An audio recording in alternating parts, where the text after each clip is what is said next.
Town में जेका आहे मलिक रियाज़ जी गुंडागर्दी जेका हले थी पई इन जे पोयां सॼो सियासी सोर्स जेको आहे उहो ज़रदारी जो आहे ऐं पीपुल्स पार्टी जेका आहे सिंध दुश्मन पार्टी आहे ऐं इन खां अलावा जेके पीपुल्स पार्टीअ जा MN MP आहिनि उन्हनि त को बि एक्शन न खयो। ज़रदारी साहब ऐं पुट बिलावल साहब जेको एक्शन खयो आहे कल्ह त साईं असां एक्शन खयो आहे बैरिया टाउन जे ख़िलाफ़ु डुकी वञी हिकिड़े मुख़्तियार कार खे लाथो अथव न SHO खे। भाई SHO या मुख़्तियार कार खे तव्हां छो था हटायो?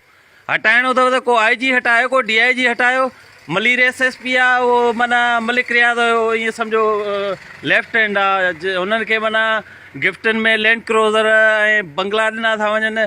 उहे छा जेको आहे सो कमु कंदा? माना हिकिड़े मुख़्तियार कार हटाइण सां ऐं हिकिड़े SHO हटाइण सां तव्हां पंहिंजी माना हिकमत अमली था जोड़ियो त असां वॾो कारनामो कयो। सो इन लाइ जेके MN MP आहिनि ऐवाननि में वेही सिंध जे मौक़िफ़ खे ॾिसो, सिंध जे